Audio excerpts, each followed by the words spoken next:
সবচেয়ে বড় কথা, যে নিয়মের জন্য মেয়েদের প্রতি জাজমেন্টাল হওয়ার কোনো জায়গায় নেই, তবু এই নিয়ম চলছে, আদি অনন্তকাল ধরে চলে আসছে। ঠিক যেভাবে আপনি এত সভ্য হবার পরেও বাইক চালানোর সময় হেলমেট পরেন না, কানে ফোন, চোখে ফোন গুজে রাস্তা পার হন সব সময়, সেই একইভাবে মেয়েদের মেনস্ট্রুয়েশন নিয়ে ট্যাবু চলছে, চলবে।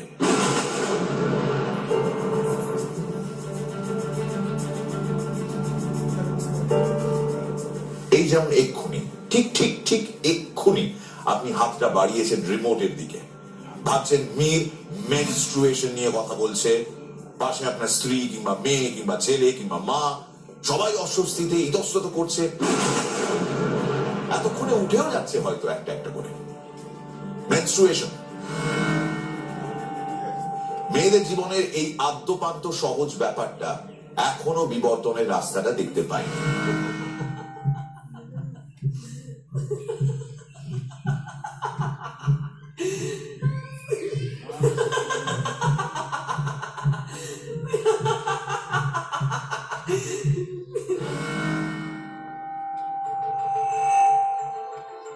স্যার, আপনার বিবর্তনের থিওরিটা এইখানে ঠিক খাটছে না। আচ্ছা, আপনি যদি দেখেন কাল থেকে আপনার বাড়ির লোকেরা মুকুট, তারপর রাজ পোশাক পরে ঘুরে বেড়াচ্ছে,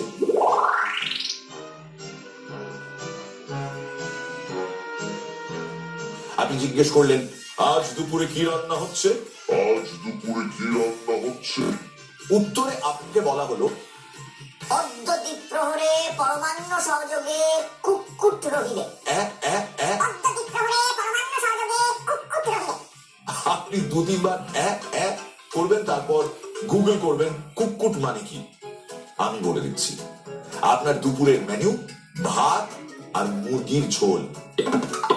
ভাবছেন এই কি মশকরা হচ্ছে, এই ভাষায় কেউ কথা বলে নাকি, কি সেকেলে ভাষা রে বাবা। ঠিক সেরকমই মেয়েদের মেনস্ট্রুয়েশনের সময় একটা ঘরে রেখে দেওয়া, তারপর কোনো কিছু ছুঁতে না দেওয়া, এগুলো তো তাহলে সমান সেকেলে।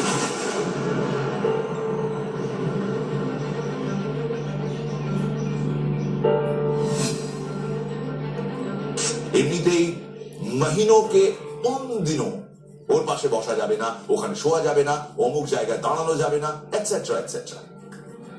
আচ্ছা, মন্দিরে যান আপনি, খুব সাবধান, কিন্তু মার খেয়ে যেতে পারেন বাড়ির লোকেদের কাছে। গুরুকুঁজকে জিজ্ঞেস করছেন কেন, এ কি খবর রাখেন না? জানেন না আপনি কোথায় যাবেন? যেটা আপনি ঠিক করতে পারেন একমাত্র, সেটা অন্যরা ঠিক করে দিচ্ছে। সে এক মন্দির আছে, বহুকাল ধরে সেখানে রয়েছে এক অদ্ভুত নিয়ম। সেই নিয়মের মোদ্দা কথাটা হচ্ছে বি সেক্সিস্ট, বি প্রাউড। সেটা বহুকাল ধরে কত কিছুই চলে এসেছে, আবার ডারউইন বাবার কথা মতো চেঞ্জও হয়েছে। আচ্ছা, আপনি বলুন, আমরা কি এখনো পাথর ঠোকাঠুকি করে আগুন জ্বালাই না তো? সেটা বলে আর রোজ সকাল 8টায় ব্রেকফাস্টও হতো না, রাত 10টায় ডিনারও হতো না, আর শক্তি চট্টোপাধ্যায়ের বিখ্যাত কবিতাও হতো না। ছেলেটা খুব ভুল করেছে শক্ত পাথর ভেঙে। মানুষ ছিল নরম, কেটে ছড়িয়ে দিলে পারে।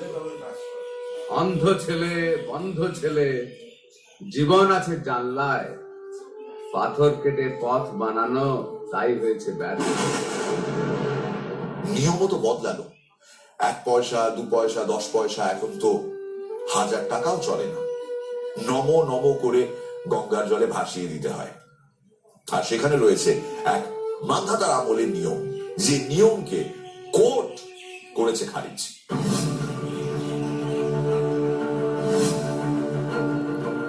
সুপ্রিম কোর্ট দরজা খুলেছিল 28শে সেপ্টেম্বর। 4 মাস কেটে যাওয়ার পরেও কোন ঋতুমতী মহিলা শবরীমালা মন্দিরে ঢুকতে পারেননি। অবশেষে ইতিহাস, সমস্ত বাধা বিপত্তি অগ্রাহ্য করে মন্দিরে ঢুকলেন 40-এর 2 মহিলা। সাহসী 2 মহিলা বিন্দু ও কনক দুর্গা ইতিহাস করলেন শবরীমালা। আইন বলছে এখন সেখানে আপনি যেতে পারেন, সেই আইন মেনে আপনি গেলেন। কিন্তু কথায় আছে না, পেটে খেলে পিঠে সয়, এখন হচ্ছে ধম্ম খেলে পিঠে সয়। শবরীমালায় 2 মহিলা ভক্তের ঢোকার খবর ছড়িয়ে পড়তেই বিক্ষোভে উত্তপ্ত কেরল। রাস্তায় নেমে পড়ে বিজেপি যুব মোর্চা এবং আয়াপ্পা ভক্তদের সংগঠন। 2 মহিলার বাড়িতে পড়েছে পাথর। তিরুবনন্তপুরমে সচিবালয়ে ঢোকার চেষ্টা করলে বিজেপি যুব মোর্চার মহিলা সদস্যদের আটকে দেয় পুলিশ। কান্নুরে কেরলের ধর্ম বিষয়ক মন্ত্রীর গাড়িতে চলে হামলা। বিক্ষোভ সামলাতে কাঁদানে গ্যাস এবং জলকামান ব্যবহার করতে হয় পুলিশকে। আপনি খেলেন ধর্মের গুঁতো, মন্দিরে নয় নিজের বাড়িতে। আপনার শাশুড়ি আপনাকে দিলেন উত্তম মধ্যম। বেচারা আপনি কোথায় ভাবলেন ধর্মে মতি দেখে সবাই আপনাকে সাধু সাধু বলে বাহবা দেবে, আর আপনি কিনা সাস বনি খলনায়ক সিরিয়ালে সাপোর্টিং কাস্ট এক আবলা নারী হয়ে গেলেন রাতারাতি। 2রা জানুয়ারি দিনটা ঐতিহাসিক। সেদিন মন্দিরে পা রাখার পর থেকেই তুলকালাম গোটা রাজ্য। কেরল সরকারের তদারকিতে কোচির প্রত্যন্ত এলাকায় একরকম লুকিয়েই ছিলেন তারা। গত মঙ্গলবার বাড়ি ফিরতেই ফের অশান্তি। বাড়ি ফিরতে বেধড়ক মারধর করে শাশুড়ি। অভিযোগ কনক দুর্গা। মাথায় চোট নিয়ে তিনি এখন হাসপাতালে ভর্তি। সুপ্রিম কোর্টের নিদান মেনেই মন্দিরে ঢুকেছিলেন, কিন্তু তারপর এমন কাণ্ডে স্বাভাবিকভাবেই নিরাপত্তাহীনতায় ভুগছেন 2 মহিলা। আপনাকে সাপোর্ট কিন্তু কেউ করবে না। ভাবলেন আপনার শাশুড়ি পুরনো দিনের মানুষ, তিনি হচ্ছেন সেই হাতে লেখা চিঠি। তিনি আর আপনার হোয়াটসঅ্যাপের পিং কি বুঝবেন? কিন্তু বাড়ির লোক না বুঝলেও দেশের গণ্যমান্য সব নেতারা তো বুঝবে আইন কি, কোর্ট কি, আর তার ভার্ডিক্টই বা কি। কিন্তু না, সামনে ইলেকশন, সঙ্গে রয়েছে পাবলিকের ইমোশন। এখানে কিন্তু হিন্দি চিনি ভাই ভাই। যতই বাকবিতণ্ডা চলুক না কেন, এখানে টোটাল সুরজ বরজাটিয়া, মানে হাম সাথ সাথ হ্যায় কেস। খুব কেয়ারফুলি ব্যাপারটাকে এড়িয়ে গেছেন সবাই। Kerala government entirely failed. It's totally a rape on, daylight rape on Hindu people. लोगों के बयानों को मैं रिएक्ट नहीं करता, और ये ऐसे लोगों के बात को आप सीरियस नहीं लेना चाहिए। কেরল জুড়ে অশান্তির জন্য বিজেপিকে দায়ী করেন মুখ্যমন্ত্রী পিনারাই বিজয়ন। তিনি বলেন, হরতাল বিক্ষোভে বিজেপি এবং হিন্দুত্ববাদী সংগঠনগুলি উস্কানি দিচ্ছে। দুর্ঘটনা, মৃত্যু বা আত্মহত্যাকেও শবরীমালার সঙ্গে জুড়ে বন্ধ অবরোধের রাজনীতি করে যাচ্ছে বিজেপি। এই সব আন্দোলন করার অর্থ সুপ্রিম কোর্টকে অবমাননা করা। জানেন, নেপালে এরকম অনেক কমিউনিটি আছে যারা মেনস্ট্রুয়েশনের সময় মেয়েদের গ্রাম থেকে অনেক দূরে একটা কুঁড়ে ঘরে পাঠিয়ে দেয়। कारी कारी रहना सारी सांधेरे क्यों लाई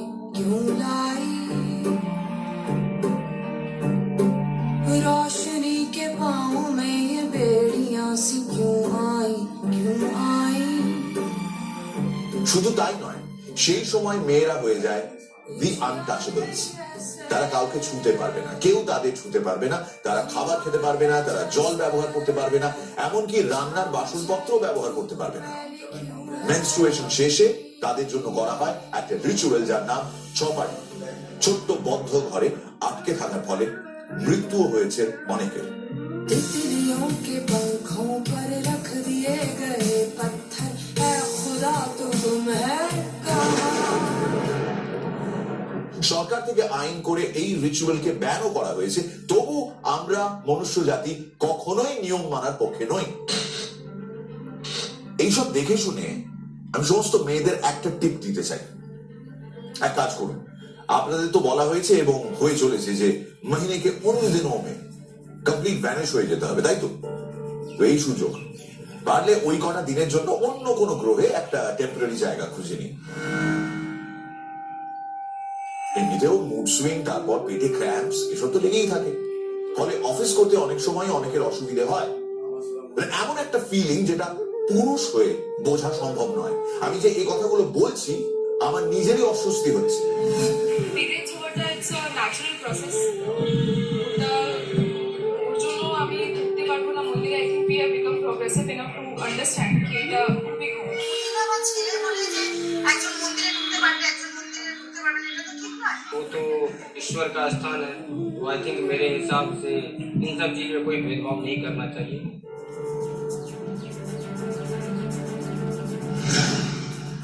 মেনস্ট্রুয়েশন, এই শব্দটার ম্যাজিক জানেন? ধরুন আপনি বসে আছেন আপনার বসার ঘরে, আরো অনেকে রয়েছে সেখানে। এবার আপনি কিছুতেই তাদের চলে যেতে বলতে পারছেন না। আপনার পক্ষে এটা জাস্ট ইম্পসিবল।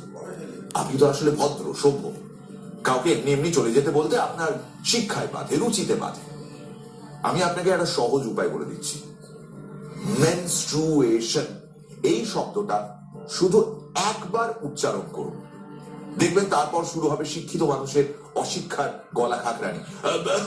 বুঝলে মুখার্জি, আজ তাহলে উঠি কেমন? হ্যাঁ হ্যাঁ ঠিক ঠিক, আজ উঠি। ব্যাস, ঘর ফাঁকা। মিশন ইম্পসিবল এক মুহূর্তে পসিবল।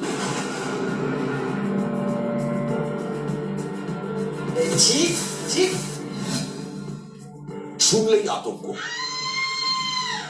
তারপর সোজা শাস্ত্রের 14টা ইনজেকশন, কুকুরের কামড়ের থেকেও সাংঘাতিক। মেনস্ট্রুয়েশন সংক্রান্ত কোনো বিজ্ঞাপন মানেই চ্যানেল চেঞ্জ।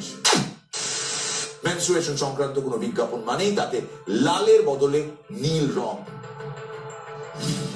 মেনস্ট্রুয়েশন সংক্রান্ত কোনো বিজ্ঞাপন মানেই তাতে ইচ্ছে করে জেন্ডার বায়াসটা একেবারে গুঁজে দেওয়া। এবার আপনি বিজ্ঞাপন দেখে প্রোডাক্টটা কিনতে গেলেন, তার 5টা সাধারণ জিনিসের মধ্যে, কিন্তু না, আপনি তো মেয়ে।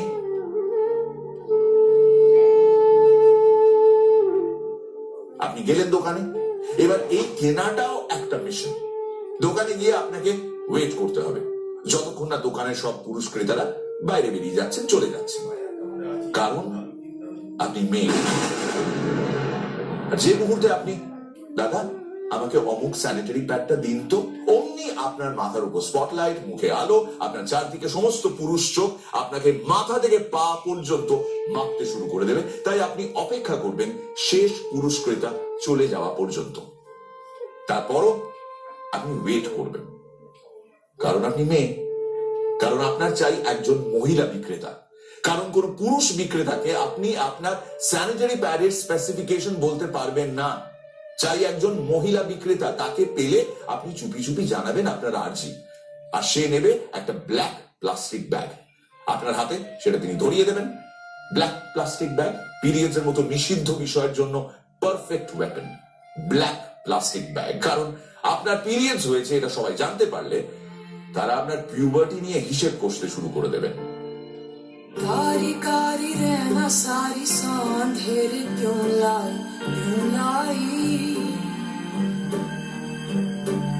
रोशनी के पाँव में ये बेड़ियां सी क्यों आई ব্ল্যাক প্লাস্টিক ব্যাগ, কারণ ওটা আপনার মাসকাবারির চাল, ডাল, তেল, নুন, সাবান নয়। কথায় বলে পুলিশে ছুলে 18 ঘা, আর স্যানিটারি প্যাড দেখলে ধর্মনাশ।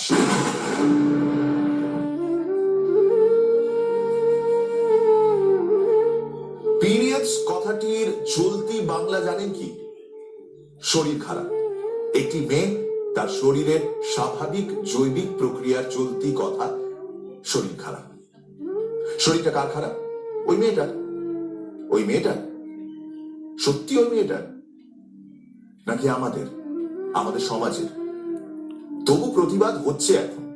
হ্যাশট্যাগ হ্যাপি টু ব্লিড থেকে যাদবপুর প্রতিবাদ হয়েছে মন্দিরে প্রবেশের দরজায়। তবু চেষ্টা চালিয়ে যেতে হবে। এই যেমন আমি সামান্য একটা চেষ্টা করছি জি 24 ঘন্টার পর্দায় আপনাদের কথায় সো কল্ড পুরুষ মানুষ হয়ে সো কল্ড মেয়ে ছেলেদের সো কল্ড শরীর খারাপ নিয়ে কথা বলছি। শুধু আমি নই, আজ এই সো কল্ড ট্যাবু নিয়ে কথা বলবে আরো একজন, কলকাতার প্যাডম্যান শোভন মুখার্জি।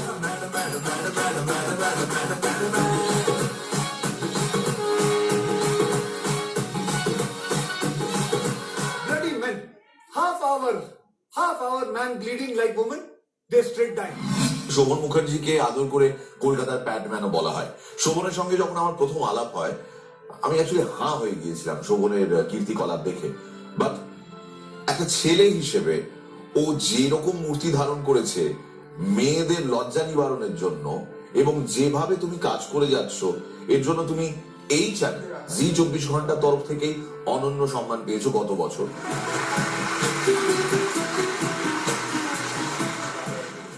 আজকে এই শোতে এসে তুমি তোমার তরফ থেকে কি বলতে চাও? মানে আমি একটু আগে যা যা বলছিলাম সবই তুমি শুনলে। আমাদের মধ্যে এখনো এই সোশ্যাল ট্যাবুটা কাজ করে যে মেনস্ট্রুয়েশন নিয়ে সরাসরি কোনো কথা বলা যাবে। তুমি একটা ছেলে হিসেবে, একজন ক্রুসেডার হিসেবে কি মনে করো? আমার মনে হয় যত মিডিয়া বা যত সোশ্যাল মিডিয়া এগুলো নিয়ে কথাবার্তা বলবে, তত ওই একটা পাথরকে হাতুড়ি দিয়ে ভাঙার মতো হবে। আমি যখন রেডিওতে তোমার ইন্টারভিউ নিয়েছিলাম, আমার মনে আছে অক্ষয় কুমার তোমাকে উইশ করেছিলেন এবং তিনি শুভেচ্ছা জানিয়েছিলেন। তোমাকে তারপর থেকেই কলকাতার প্যাডম্যান বলতে আরম্ভ করে অনেকে। প্যাডম্যান ছবি হিসেবে অনবদ্য, try to put across a message. আমরা আজকের দিনে দাঁড়িয়ে এই এত অ্যাডভান্সড টেকনোলজি রয়েছে চারিদিকে, আমাদের মোবাইল ফোনগুলো দিনকে দিন আরো বেশি স্মার্ট হয়ে যাচ্ছে, কিন্তু আমাদের ভেতরকার এই জিনিসটা যাচ্ছে না। তুমি এত ভালো কাজ করছো, তোমার পরিবারের ফুল সাপোর্ট রয়েছে, পরিবারের বাইরের লোকজনের কি রিয়াকশন? পরিবারের বাইরে বলতে বন্ধু বান্ধবরা তো ভীষণ পরিমাণে হেল্প করছে, বা কিছু কিছু সময় কিছু কিছু জিনিস একটু কোথাও খারাপ লাগে যে একটা সোশ্যাল ওয়ার্ক বা যেখানে এরকম ভাবে একটা সোশ্যাল ট্যাবু, সেখানে আগে ভাঙার উদ্দেশ্য না নিয়ে সেটা নিয়ে একটা বিজনেস। সবাই যদি তাদের মানসিকতা পরিবর্তন করে মেয়েদের কাছে একদম স্বল্প মূল্যে পৌঁছে দেওয়ায়, আমরা শুধু গ্রামের চিন্তা করি, শহরেও কিন্তু এই জিনিসটা রয়েছে।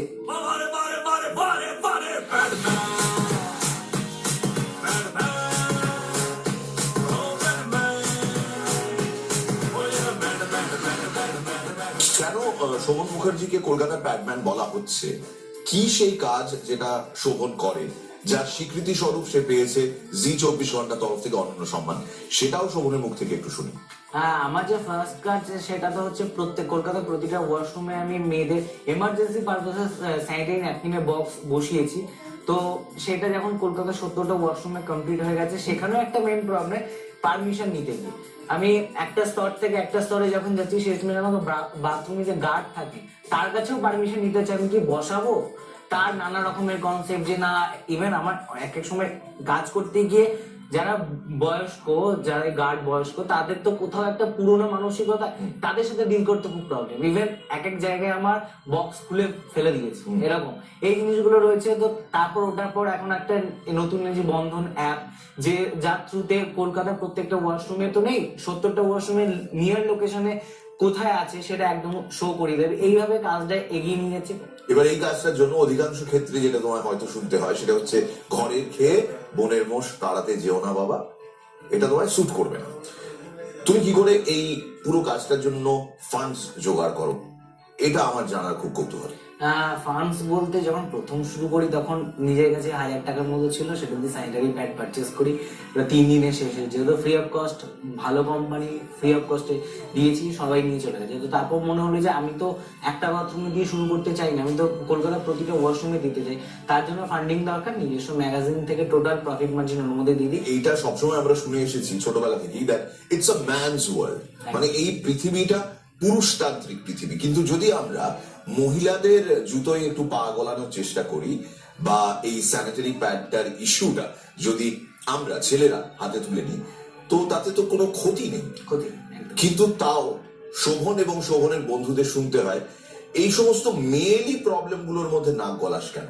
আমাদের একটা জিনিস খুব ভুল ধারণা, আমরা মেয়েরই প্রবলেম বলি। যে তুমি কিছুক্ষণ আগে বললে যে একটা মেয়ে যখন স্যানিটারি প্যাড দোকানে পারচেস করতে যায়, সে একজন মহিলাকে খোঁজে যে তার ব্যাপারটা বলবে। বেশিরভাগ ওষুধের দোকানে কিন্তু মহিলারা কাজ করেন। আমরা গিয়ে, আমি দেখেছি মেয়েরা গিয়ে কিন্তু বলে একটা স্যানিটারি প্যাড দেবেন, যে ছেলেটা কাজ দিচ্ছে স্যানিটারি প্যাডটা, তার একটা যে ওষুধটা দিচ্ছে খুব স্লোতে দিচ্ছে, যে স্যানিটারি প্যাড হাতে কালো প্লাস্টিক টপ করে ঘোরে মাছ করে, এটা আমি নিজে দেখেছি। যখন আমি স্যানিটারি প্যাড কিনতে গেছি, মানে সেকেন্ডের মাথায় কালো প্লাস্টিক করে ধরিয়ে দিলাম। মানে আমি দোকানে গিয়ে একজন মহিলাকে দেখছি, তিনি বলছেন এক মাথা প্যারাসিটামল দিন তো। এই যে বলিষ্ঠ কণ্ঠ, ঠিক স্যানিটারি প্যাড চাওয়ার সময় স্যানিটারি প্যাড দিয়ে দেবো। হ্যাঁ, কি বললেন? ঠিক করে শুনতে পেলাম না। এবং উনি তাকিয়ে নেই, দোকানদারের দিকে তাকাবেন না, মোবাইল ঘাঁটবেন হয়তো, আস্তে করে স্যানিটারি প্যাড। এই যে সোশ্যাল ট্যাবু, এটা আমাদের ক্রিয়েট করা, যে কারণে মহিলারা আনকমফোর্টেবল, তাদের প্রয়োজনের জিনিস কিনতে গিয়ে তারা আনকমফোর্টেবল। পুরুষতান্ত্রিক সমাজ কোথাও না একটা কোথাও সিস্টেম তৈরি করে দিয়েছে যে সবসময় রাজ করবে পুরুষরা। সব সময় নারীদের প্রতি অত্যাচার, অন্যায়, অবিচার, এটা নিয়ে প্রচুর বুলি আওড়ানোর মতন জায়গা, ফোরাম, প্ল্যাটফর্ম আপনি পাবেন। কিন্তু মহিলাদের যেখানে এইটা ফেস করতে হয় মেনস্ট্রুয়েশনের সময়, যে এই বিষয় নিয়ে আলোচনাই করা যাবে না, কারোর সামনে তাদের প্রবলেম তুলে ধরা যাবে না, সেখানে শোভন মুখার্জি, পুরুষ শোভন মুখার্জি, আক্ষরিক অর্থে পুরুষের মতন কাজ করে দেখাচ্ছেন। সুপ্রিম কোর্টের ভার্ডিক্ট থাকা সত্ত্বেও একটা মন্দিরে এই ইস্যুটা আজও রয়েছে। সর্বশক্তিমান ঈশ্বর, তিনি যে প্রদেশের যে প্রান্তেরই হন না কেন, তার কাছে এই খুব সামান্য একজন অধম মীরের একটাই আর্জি, যে নারী আর পুরুষকে সমানভাবে সৃষ্টি করেছেন আপনি, সেই নারী আর পুরুষের অধিকারও সমান থাকবে।